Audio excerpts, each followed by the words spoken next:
கல்முனையில் மேடைகளிலே வேட்டுக்கள் தீர்க்கப்பட்ட பொழுதும் நாங்கள் மாறவில்லை. கற்களால் பள்ளிவாசல்களிலே இருந்து வீசுகின்ற பொழுதும் நாங்கள் அதனை பற்றி அரட்டவில்லை. எனது மக்கள், எனது தலைவனின் மக்கள், ஒரே எண்ணக்கருவிலே உள்ள மக்கள் விரல்வால் மற்றவர்களுடைய தந்திரங்களினால் நமது மக்கள் மாட்டிக்கொண்டிருக்கிறார்கள். எமது மக்களுக்கு விடுதலை வேண்டும் என்று நாங்கள் சொன்னோம். தலைவர் அஷ்டமினுடைய மறைவின் பின்பு நாங்கள் யாரும் வெல்லவில்லை. கல்முனை மக்கள் தோற்க முடியாது, சாய்ந்தமருது மக்கள் தோற்க முடியாது, மருதமுனை மக்கள் தோற்க முடியாது. இது முகவத்திலையும் முன்மாதிரியும் தலைமை தாங்கிய பிராந்தியமும் என்று நாங்கள் சொல்லுகின்ற பொழுது எங்களுடைய இளைஞர்கள் எப்படி தோற்பது, எப்படி கல்முனையினுடைய மக்கள் எப்படி அரசியலிலே தோற்பது, கல்முனை முழு நாட்டிற்கும் வழிகாட்டியும் தலைவர்களை உருவாக்கியும் காட்டிய இந்த மண் எவ்வாறு அரசியலிலே தோற்பது, எவ்வாறு நாங்கள் நாதியற்றவர்களாக இருக்கிறோம் என்று எண்ணுவது? சாய்ந்த மருதா, கல்முனையா, மருதமுனையா, அக்கரைப்பற்றா, தோப்பூரா, மூதூரா எதுவாக இருந்தாலும் நமது மண், நமது மக்களுக்காக என்று குரல் கொடுத்த அஷ்ரப், பிரதேசவாதங்களை களைந்தெறிந்து எல்லோரும் ஒரு உம்மாவாக இருக்க வேண்டும் என்று கற்றுத்தந்தவன் அஷ்ரப். வருகின்றவன் போகின்றவன் எல்லோரும் எதையும் கதைத்து வித்துவிட்டு போகின்ற ஒரு இடமாக கல்முனை இருக்க முடியுமா?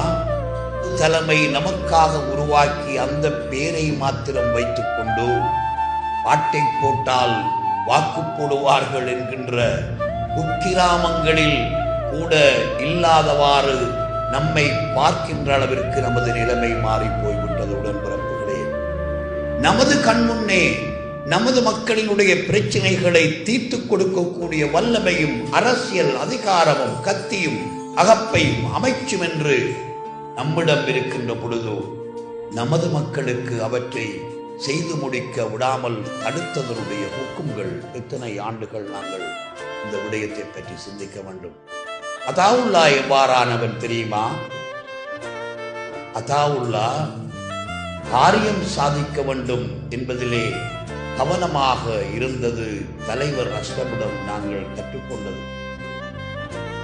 சில காலங்களில் அரசியலுக்காகவே அதாவுல்லா கல்முனையை சிதைத்தார், சிதைக்கிறார், கொண்டு போகிறார், அது இது என்றெல்லாம் பேசலானார்கள். அவற்றை பற்றி நான் ஒரு பொழுதும் அலட்டிக் கொள்ளவில்லை. ஏன் தெரியுமா? நான் அப்படி செய்யவில்லை. நான் நிமிர்ந்திருக்கிறேன். சம்மாந்துறையிலும் அப்படி சொல்ல வைத்தார்கள். உங்களுடைய கால்களிலே விருகிறோம், எங்களை சிதைக்க வேண்டாம் என்று கூட சொன்னார்கள். நான் சிரித்திருப்பேன். அது எனது மொழி.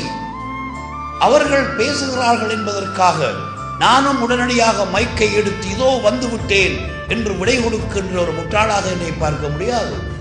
அது அவருடைய பார்வை. எனக்கு நேரம் வரும் நிமிர்ந்து நின்று பேசுவதற்கு, எனக்கு நேரம் வரும். அவர் யார் யாரெல்லாம் சொன்னார்களோ அதாவுல்லா கல்முனையை சிதைத்தார் என்று அவர்களின் கண் முன்னிலையிலே கல்முனையை காப்பாற்றிய வரலாறுகளைத்தான் அல்லாஹ் எனக்கு தந்தார். அதான் சத்தியம். ஏதலுக்காக அங்கு கருணாவும் இங்கு வேறவர்களும் மற்றவர்களும் வந்து கல்முனையையும் சாஞ்சமரதையும் தமிழர்களையும் பற்றி பேசி கிழிக்கின்ற அரசியல் இனி வேண்டாம். நாங்களும் வாய்க்கு வந்தால் போல் பேசிவிட்டு போனால் ரவுஃப் ஹக்கீமும் அவரினுடைய கட்சியிலே என்று நமது எம்பிமார்களும் ஒவ்வொரு நாளும் பேசிய பேச்சுக்கள் இப்பொழுது வீடியோக்களிலே வருகிறதே, இதற்கு என்ன பதில் சொல்ல போகிறார்கள்? பேச வேண்டாம் ஐயா.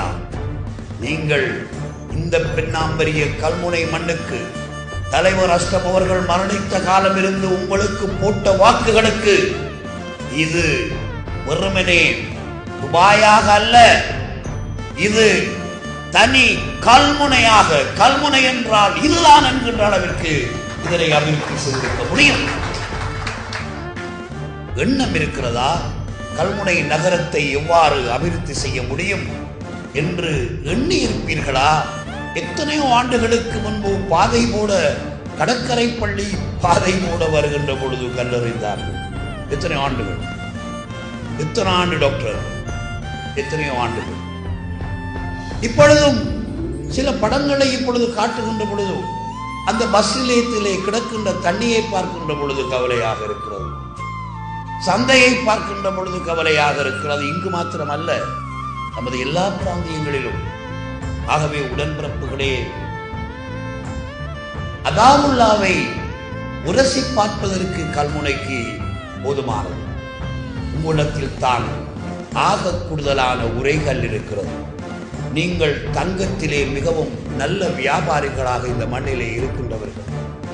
சும்மா தங்கம் வாங்குகிறார்கள் இல்லை.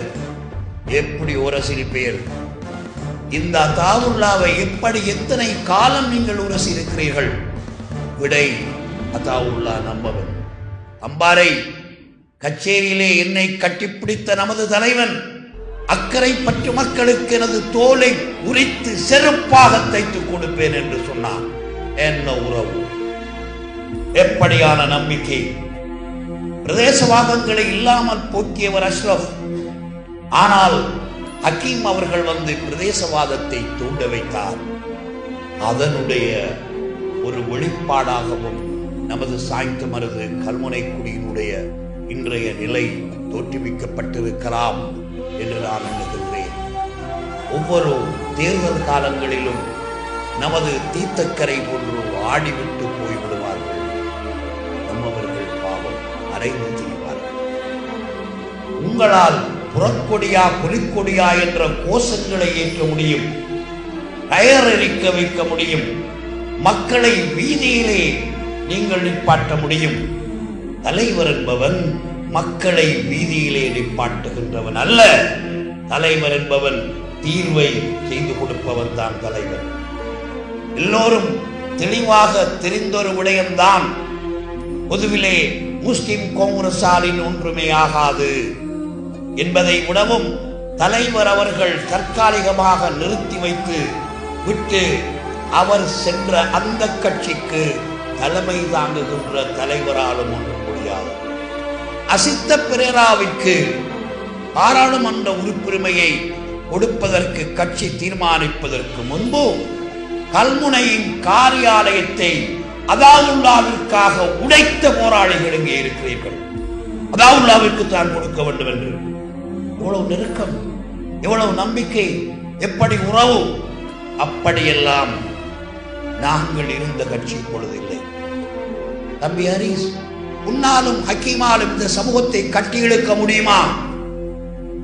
நீங்கள் உங்களுக்காக சேர்த்துக் கொண்ட பேர்கள், வரலாற்றிலே நீங்கள் உருவாக்கி இருக்கின்ற துவேஷங்கள், முஸ்லிம் மக்களை பயங்கரவாதிகள் என்று முத்திரை குத்த வைத்த உங்களால் இந்த சமூகத்தை நின்று தூக்கி பிடிக்க முடியுமா? தோழர்களே, முடியாது.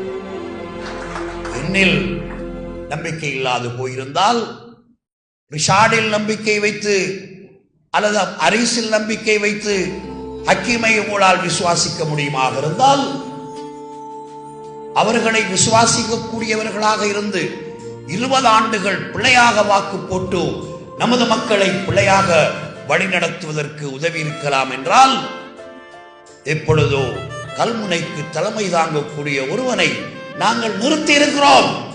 அவரை எம்பியாக்குங்கள். அது உங்களுடைய கையிலே இருக்கிறது. ஏன் ஒரு முறை கொடுத்து பார்க்க கூடாதா? ஆகவே என்னுடைய உடன்பிறப்புகளே, நாம் இந்த தேர்தலிலே ஒரு விதி சமைக்க வேண்டும். நீங்கள் வெறுமனே கல்முனை பிரதேசம், சாய்ந்தமருது தமிழர்கள் பிரதேச செயலகம் என்பவைகளை முதலிலே மறந்து விடுங்கள். அதனை கோஷமாக்காதீர்கள். அதனை அரசியல் வியாபாரமாக செய்யாதீர்கள். மொத்தத்தில் கல்முனை மண் வழிகாட்டுகின்ற மண்ணாக இருந்து முழு சமுதாயத்தையும் முறையாக வழிநடத்தக்கூடிய பாசறைக்கு வாருங்கள். நாம் தான் வழிநடத்துவது. நாம் சிந்திப்போம். இன்றைக்கு இது 2வது முறையாக இந்த ஆசா தோளிலே நான் பேசிக் கொண்டிருக்கிறேன். இன்றைக்கு பல வருடங்களுக்கு முன்பு வந்து இவ்வாறான சில விடயங்களை பேசினேன். அன்றைக்கும் இன்றைக்கும் இடையில் அல்லாஹ் உங்களுடைய மனங்களில் மாற்றங்களை தந்திருக்கிறான் அல்லவா? இதுதான் சத்தியமும் உண்மையும்.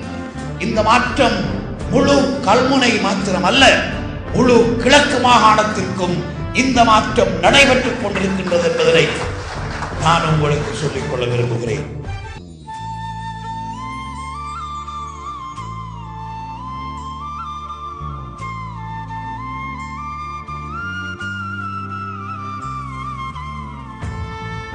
நமக்கான தலைமையை உருவாக்குவோம்.